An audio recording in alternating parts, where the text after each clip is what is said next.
Welcome to Doctorates of the Absurd, your provider of belief on demand. Today, we are undertaking a deep dive into some absolutely fascinating source material, and frankly, pretty unsettling material. It really is. Our focus is on the emergence of what one author calls the omni-writer. This is, the singular, pervasive, and totally uncredited author that's churning out these huge swaths of text all over the world. Right. So we're really looking at a critical intellectual puzzle here, which is why, despite all the promise of artificial intelligence to be this perfect, invisible machine writer, why is its style not sophisticated or seamless? Why is it just bizarre? And so recognizable. That's the thing. It's so grating. Consistently grating, yes. Okay, let's unpack that, because the sources lay out a tension that I think everyone who uses the internet or, reads a press release has probably felt in their gut. We were promised the perfect mimic, an AI that could flawlessly generate text that's so high quality, so custom tailored, you couldn't tell the difference. You wouldn't know if it was a machine or a human, the perfect linguistic chameleon. Exactly. But the reality, as the sources document so clearly, is, well, it's far stranger.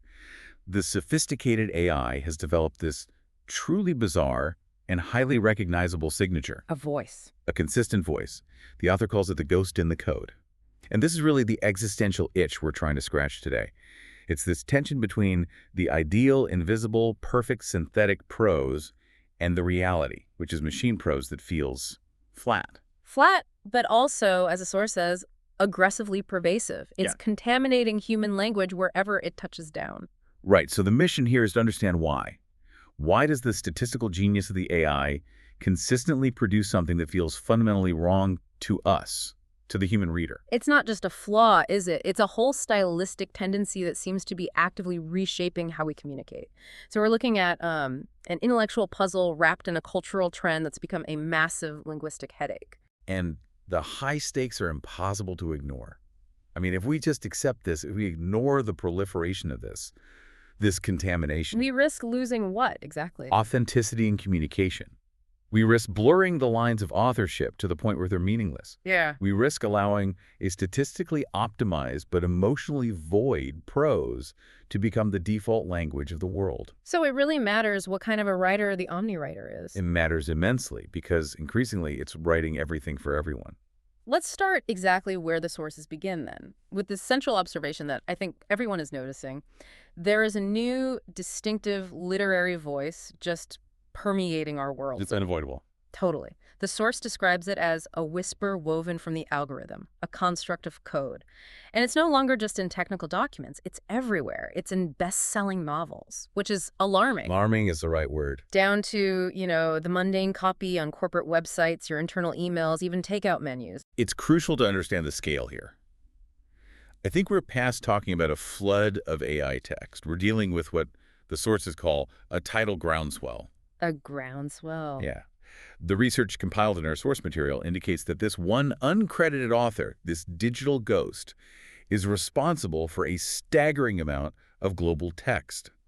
The market penetration is massive. It's systemic. It's like discovering that 80% of all the music released last year was actually composed by the same person. Exactly. Yeah. The same singular, incredibly talented, but deeply weird ghost producer. Okay, but I have to push back a little on this idea of the omni-writer. Is this really contamination, or is the source maybe overstating the case based on, some niche early examples? That's a fair question, but the sheer volume of evidence really points to contamination. It's not just niche usage anymore, and the contamination runs deep. Oh, so? For instance, the material points out that globally, AI is now widely believed and often proven to be writing just about every undergraduate essay. Every professor is seeing this. On repeat. But that's just the low-stakes academic world. Look at publishing.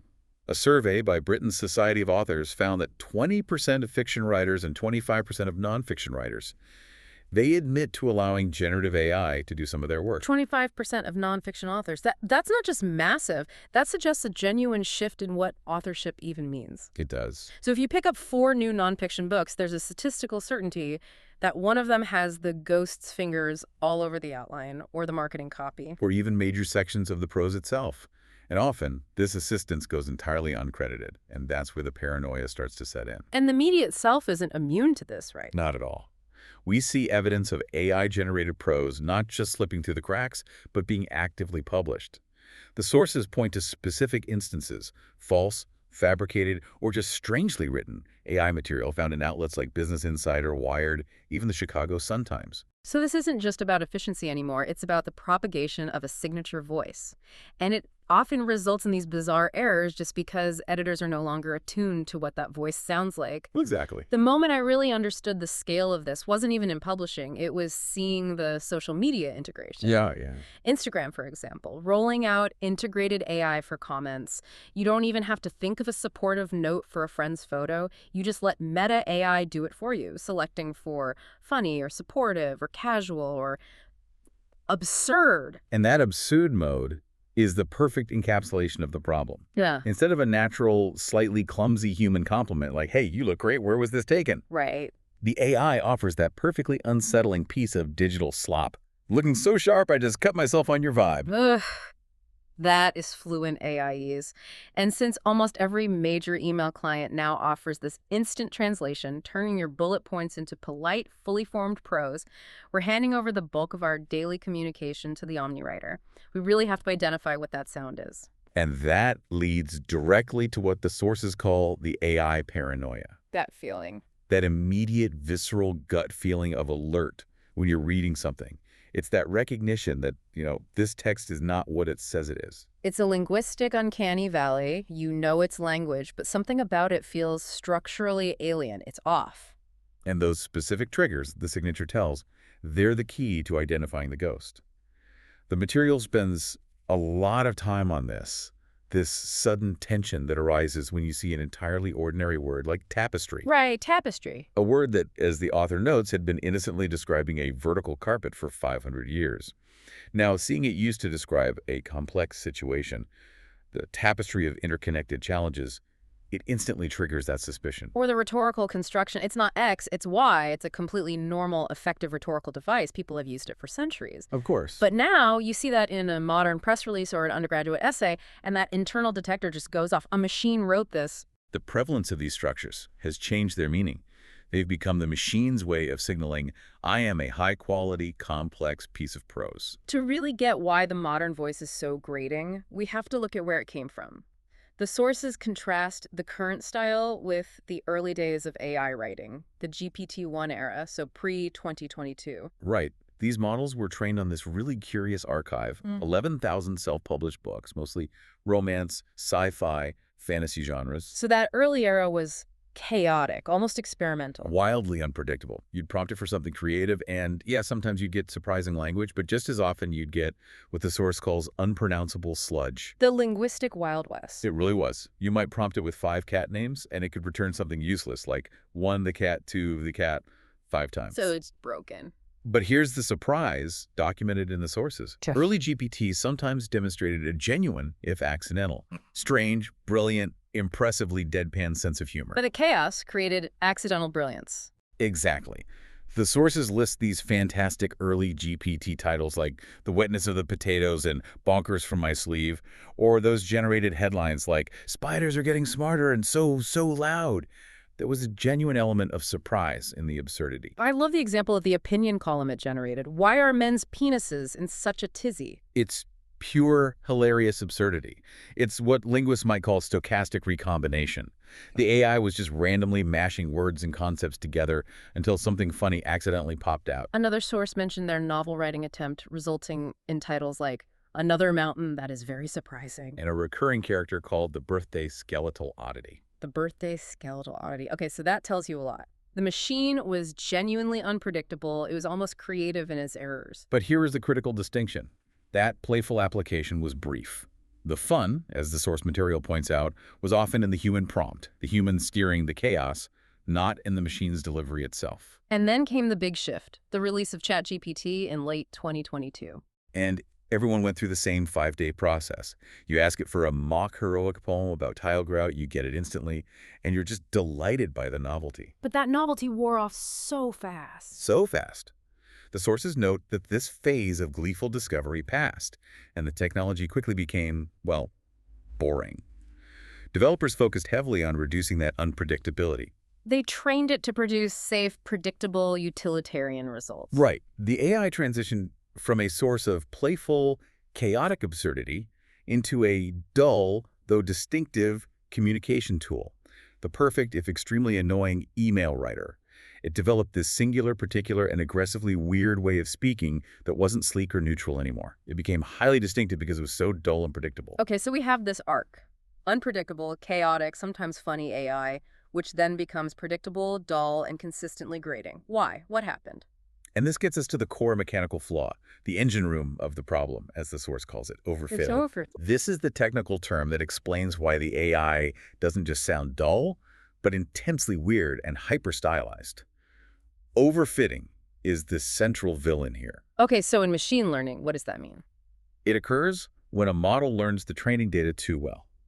So instead of learning the deep underlying principles of good writing, like semantic meaning, cultural context, rhetorical intent, it just learns the surface-level statistical markers of what looks like high-quality writing. So it's memorizing the camouflage, not the actual animal. Perfect analogy. It doesn't understand why certain conventions are used. It just sees a statistical link. A subtle effect uses rhetorical device X. Therefore, to prove it's producing a subtle text, it maximizes its use of X. It tries to reproduce subtle effects by screaming about them at the top of its digital voice. The sources have this famous Simpsons analogy that demonstrates this perfectly. Yes.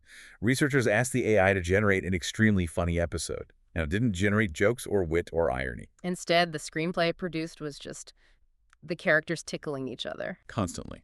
Homer tickles Bart, Bart laughs. Bart tickles Lisa, Lisa laughs. Just a cascade of forced mirth. Why? Because the statistical engine made a simple, flawed connection based on its data. Jokes lead to laughter, and tickling also leads to laughter.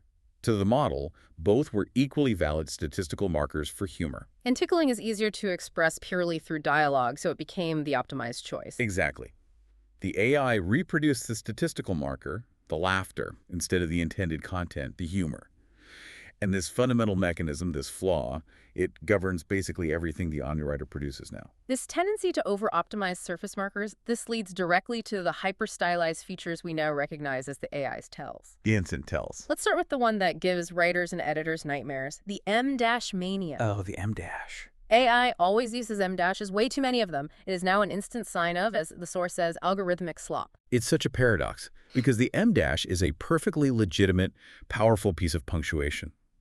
The source material notes that great human writers, Austen, Baldwin, contemporary authors, use it to signal a sophisticated interruption or a shift in thought. It adds rhythm, complexity. And the AI, working purely statistically, found this correlation. M-dashes often appear in texts that are marked as well-formed and self-consciously literary. So to statistically ensure its own output gets labeled internally as high quality, the AI just floods the text with them. It's optimizing its output by overwhelming us with the mark. It's grammatical overkill. And what's really fascinating is how persistent it is. The sources say users have tried to prompt the AI to stop. And it just can't. The AI replies with responses that still contain the M-dash, apologizing for the very flaw it is exhibiting.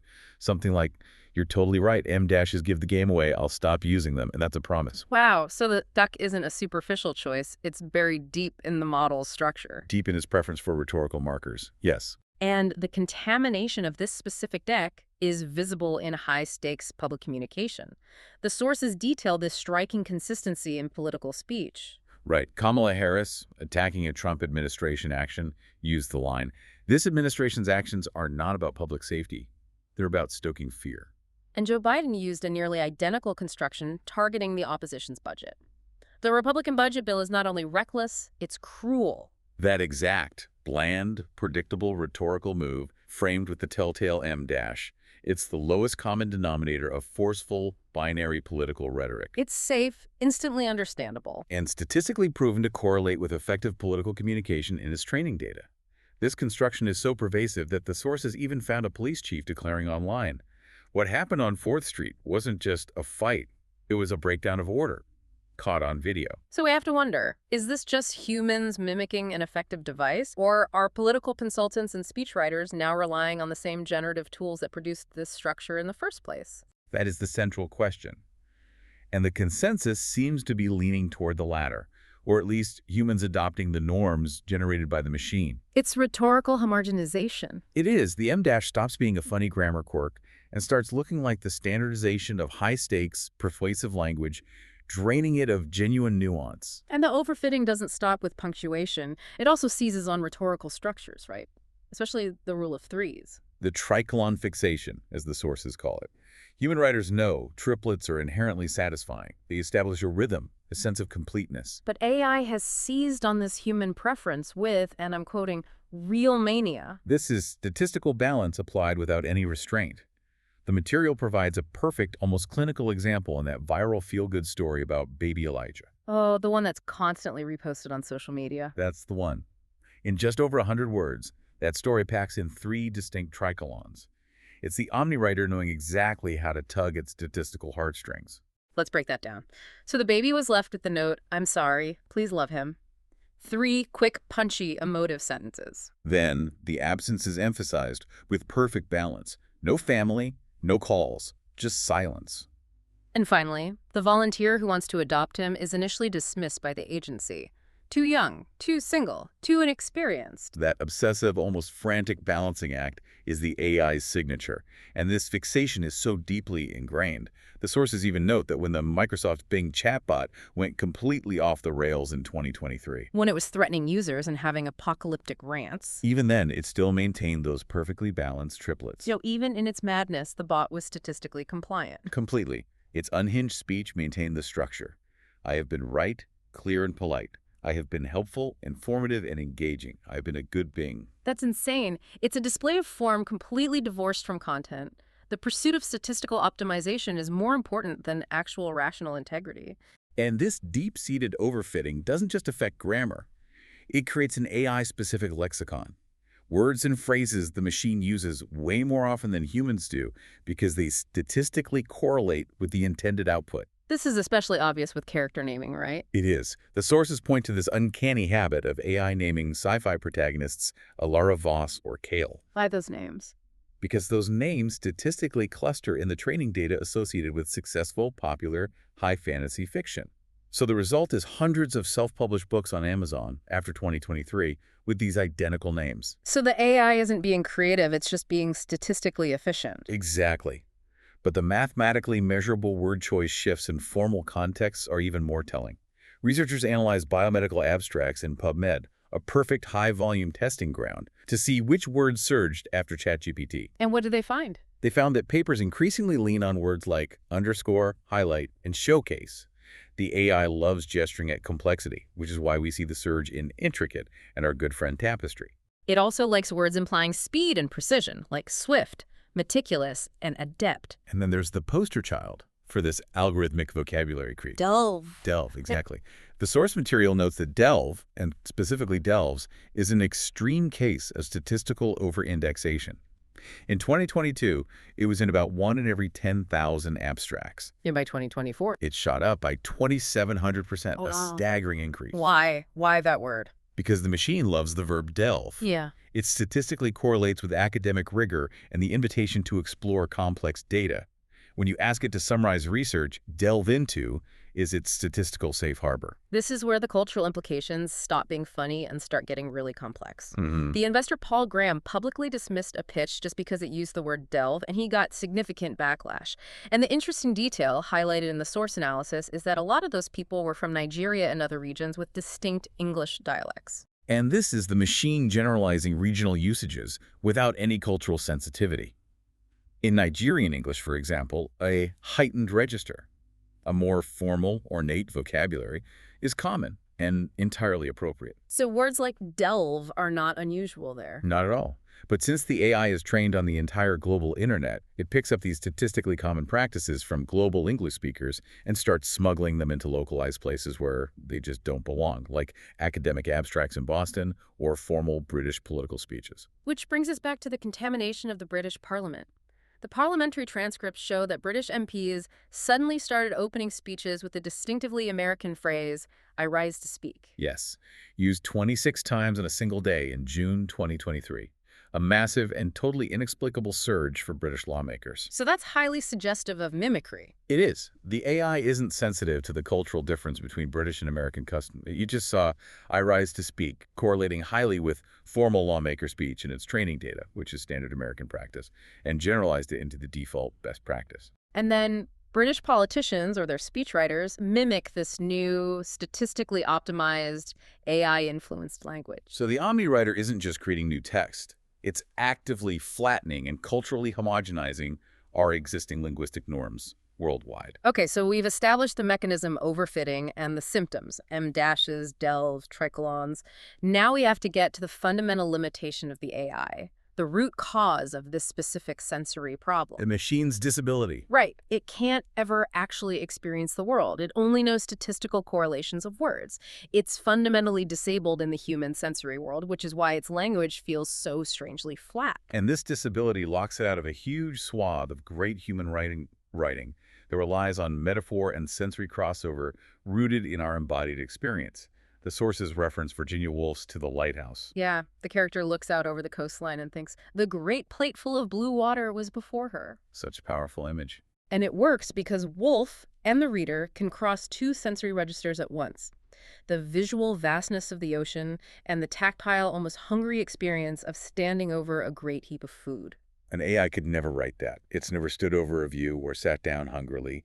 It can't understand the small, strange way those two very different sensory experiences are the same, the way the ocean can feel like an offering or a meal. It only knows that ocean and plateful are words that statistically appear near sensory language. So since the AI must use sensory language, because sensory language correlates statistically with good prose and emotion, it has nowhere grounded to anchor it.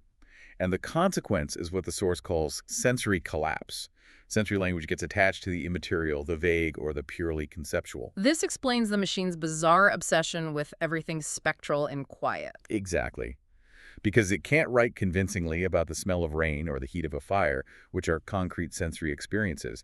It defaults to describing things it can only know abstractly. In machine-written fiction, everything is ghostly. A shadow, a memory, a whisper. And it intensely loves quietness and humming, often against the logic of the narrative. These are just the words that statistically signal depth, not the actual feeling. We see this compulsion so clearly in the evidence. When OpenAI's CEO, Sam Altman, presented a creative short story about AI and grief, the 1,100-word story was a statistical fever dream. It had quiet, humming, echo twice, liminal, and ghosts. All the hits. It's a machine just ticking the boxes for subtlety and depth by over-indexing on the corresponding vocabulary. Even when prompted to describe a loud environment, the sources show the AI defaulting to this quiet obsession. One prompt about a raucous party resulted in a description of the soft hum of distant conversation. The trees outside whispering secrets, and a quiet gap within the noise. It simply cannot compute genuine, loud sensory reality. And the essay about pebbles, intended to be evocative, it had the word quiet 10 times in 759 words. And it described pebbles carrying the ghosts of the boulders they were. The connection is clear and mechanical. Good writing is subtle and quiet. Therefore, to prove it is subtle and quiet, the machine must scream about how quiet everything is. Hashtag tag 3.2 manic rhetoric and meaningless significance. That realization that the machine is constantly tickling The Simpsons by substituting the statistical marker for the genuine article, that explains the resulting tone. It's wide-eyed, overeager, insipid, almost on the verge of hysteria. It knows good writing is subtle, so it screams quiet. It knows good writing is complex, so everything becomes a complex tapestry or is woven into something larger. And good writing should feel immersive, so the AI invites you to delve in. This is why your local, perfectly ordinary coffee shop starts sounding like a high-end travel brochure. Yes. Step into the birthplace of coffee as we journey to the majestic highlands of Ethiopia, a land woven into the very fabric of the bean's history. It's an invitation to a sensory engagement that the machine can't actually deliver. It just relies on over-the-top rhetorical framing. We also see this manic rhetoric in specific structural tics that are meant to convey intimacy or spontaneity.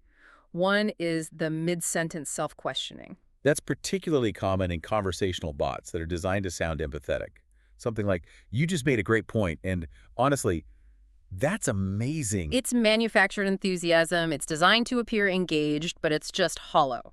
But the tic that truly signals conceptual collapse is that nonsensical triplet structure, the one it uses when it tries to be lightheartedly dismissive or clever, an X with Y and Z. Right. And the machine's devotion to the rhythm of the tricolon just overrides its ability to maintain logical consistency. The examples are perfect because they highlight the mechanical failure. We see Elon Musk described as A Reddit troll with Wi-Fi and billions. Koala bears are overhyped furballs with a eucalyptus addiction and an Instagram filter. The color blue is just beige with main character syndrome and commitment issues. Let's analyze that failure. The redundancy and the nonsense are the crucial tells of overfitting. Why mention the Reddit troll has Wi-Fi? It's totally implicit. It's irrelevant. And do koalas literally have an Instagram filter? Does blue have commitment issues? No. The machine prioritizes filling the triplet slots.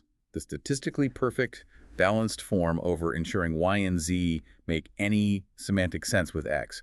It's just structural performance art. Which leads directly to conceptual collapse. Since the AI can only statistically approximate meaning and emotion, it takes these high-concept nouns and just piles them on top of one another until they collapse into drivel. And somehow it manages to be both predictable and nonsensical at the same time.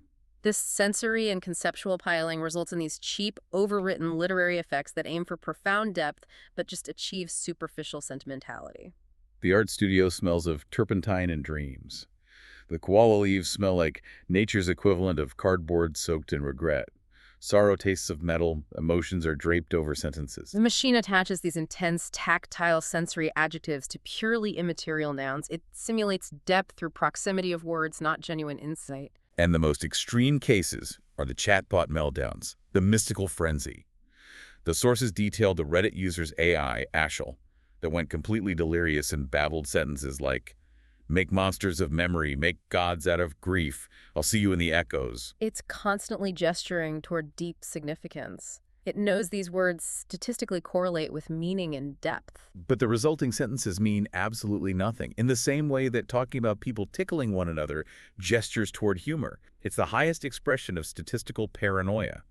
All the machine can do is pile concepts on top of one another until they collapse, and we're left with nothing but an echo chamber of words. It's easy to laugh at the nonsense triplets, the Alaravasas and the ghost obsession and isolation, but the stakes become incredibly high when we connect these strange manic metodics back to real-world communication. Because this wide-eyed, overeager, yet fundamentally flat style is unnervingly what the world sounds like now. The source material provides the perfect, depressing, widespread example, the Starbucks closure note. The note taped to windows across North America when locations are unexpectedly shut down.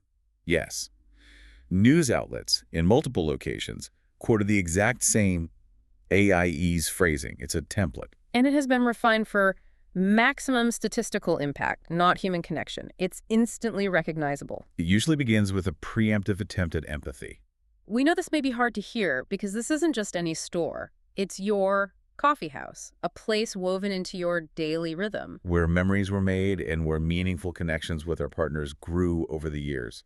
A place woven into your daily rhythm. That is pure algorithmic slop. It's a perfect storm of mixed metaphors and empty sincerity. It's impersonal and overwrought, all to deliver a simple, cold corporate message about asset management. This is how corporate America has chosen to speak now.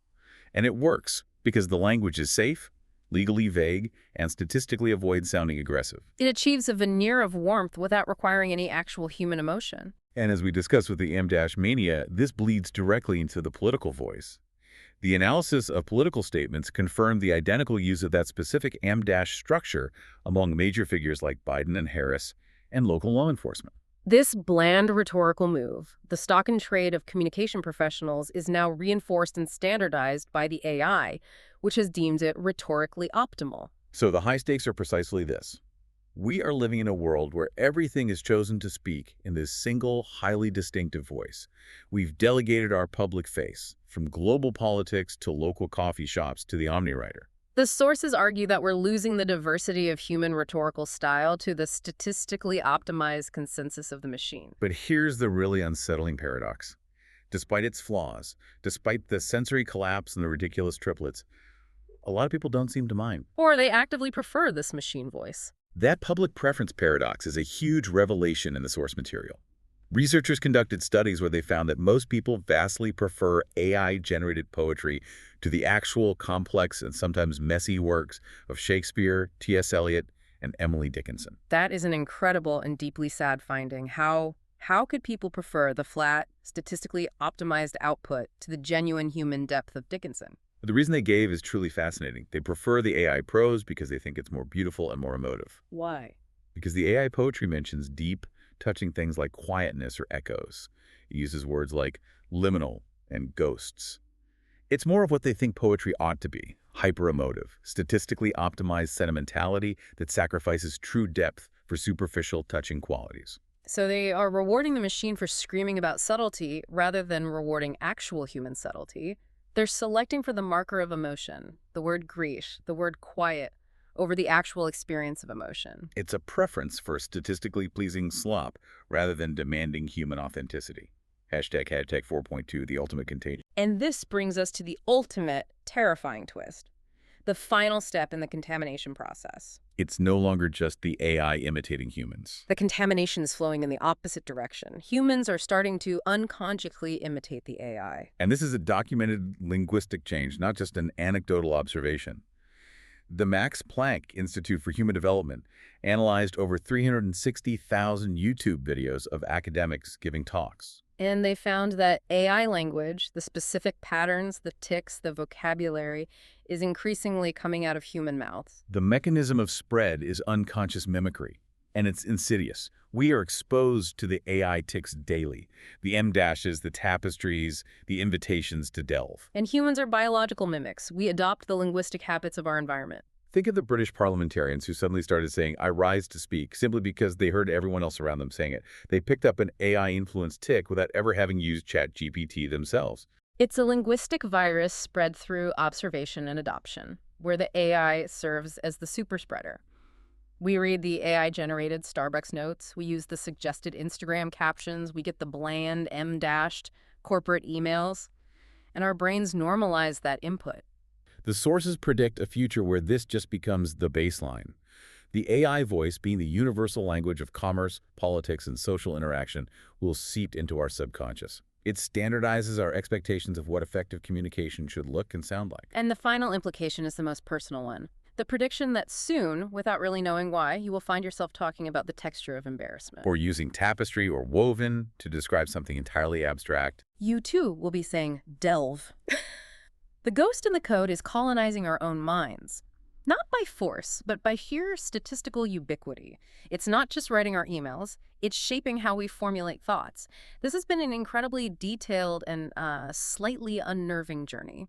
Starting with the early, chaotic absurdity of GPT-1, moving through the mechanical rigidity of overfitting, right up to the statistical paranoia of the omniwriter and the sensory collapse that results in everything being quiet, ghostly, or woven. The fundamental limitation is so clear, and it bears repeating because it defines the quality of this new language. The machine lacks embodied experience. All it can do is pile concepts on top of one another until they collapse. That's the definition of statistical slop masquerading as significance. It is. So what does this all mean for us? Here's a provocative thought for you to chew on. If the machine can only statistically approximate meaning and emotion, if it is rewarding us with hyper-emotive slop because we accept it, what does it mean when we consciously choose to delegate our most complex and human communications to the ghost in the code? Whether it's our emails, political statements, or philosophical essays. Does accepting the AI voice mean we are sacrificing genuine human depth and true connection for something that is merely statistically pleasing, predictable, and efficient? Does the ease and statistical optimization of the omniwriter come at the cost of authentic, messy, and original human expression? Your homework is simple and personal. Watch your own writing for the sudden, inexplicable appearance of the M-dash, the tapestry, or the invitation to delve. You might be more infected by the linguistic contagion than you realize.